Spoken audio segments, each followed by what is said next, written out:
Bonjour à tous, on se retrouve pour un petit épisode spécial. Alors vous me direz, mais ça n'a rien à voir avec la marche au Japon, qu'est-ce que tu nous racontes? Et oui, vous avez raison, ça n'a rien à voir. Et je m'en fiche. Et du coup, j'en profite sur cette chaîne pour vous partager quelque chose que j'ai découvert il y a quelques mois et qui m'a assez intrigué pour que j'ai envie de vous en parler. C'est un sujet aujourd'hui qui ne s'adresse pas du tout aux enfants, donc si vous en avez qui sont en train de regarder cette vidéo, il est temps de l'arrêter. Parce que je suis assez certain que c'est pas le genre de discussion que vous avez envie d'avoir avec eux maintenant. Peut-être plus tard. L'adolescence c'est tout. Parce qu'aujourd'hui, je vais vous parler de contraception. Pourquoi je vous en parle? Eh bien parce que depuis l'adolescence, quand j'ai découvert le monde du sexe en général, j'ai toujours trouvé assez injuste que le seul moyen que j'ai d'avoir le contrôle sur ma contraception, ce soit d'utiliser des préservatifs qui pouvaient parfois se mettre au chemin d'une bonne expérience sexuelle. En tout cas, qui la modifiaient. Et d'un autre côté, je trouvais pas normal que de facto, ce soit les femmes qui soient responsables de la contraception et qui doivent l'assumer pour les deux parties.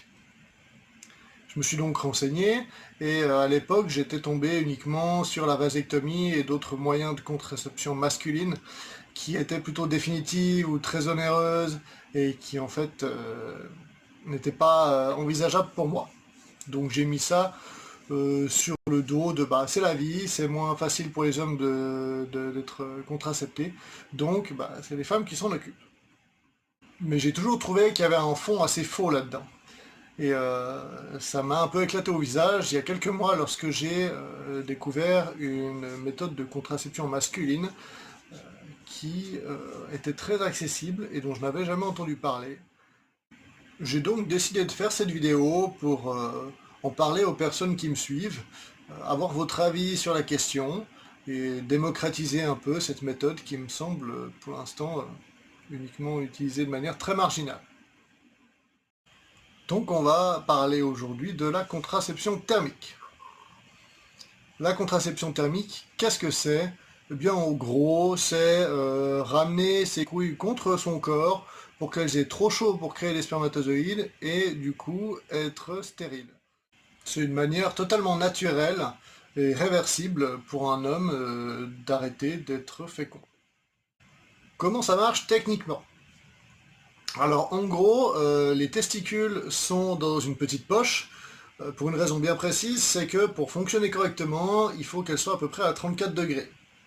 Et donc l'idée, c'est en fait de les remonter contre le corps pour qu'elles soient à 37 degrés et qu'elles soient plus capables de produire des spermatozoïdes et que du coup, on soit stérile. C'est une technique qui a été démontrée, qui a été analysée par le domaine médical, par les scientifiques. Il y a beaucoup de ressources sur Internet que je vous invite à aller regarder, qui décrivent ça en détail.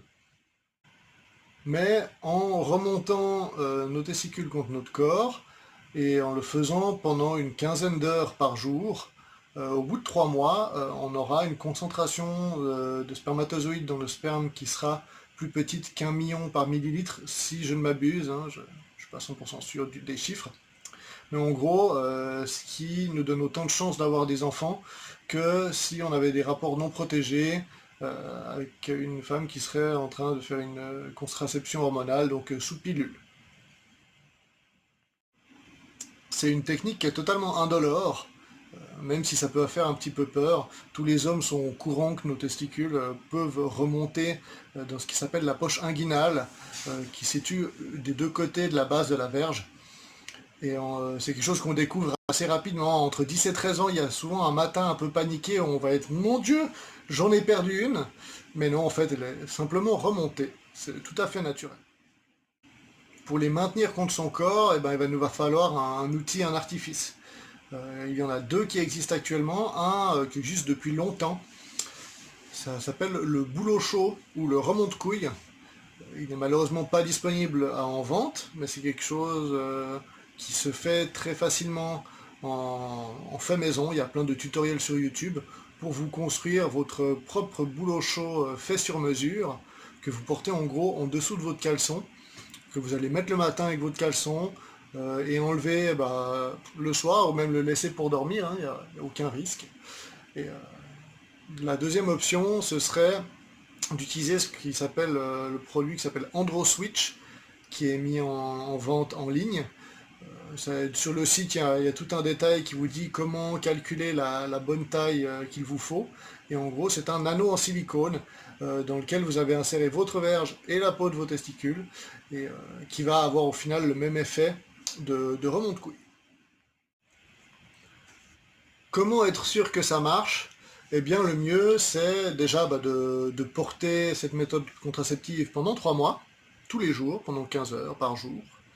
Et au bout de ces 3 mois, on peut aller faire un spermogramme chez un médecin pour évaluer la quantité de spermatozoïdes qu'on a dans notre sperme et voir si on est effectivement stérile ou pas. Après, si on l'est, rien ne nous empêche, pendant la première année, si on n'est pas bien sûr, d'aller en refaire un tous les 3 mois pour s'assurer que ça fonctionne bien correctement. Combien ça coûte? Eh bien, pas grand-chose. L'AndroSwitch, je crois, est à 40 euros.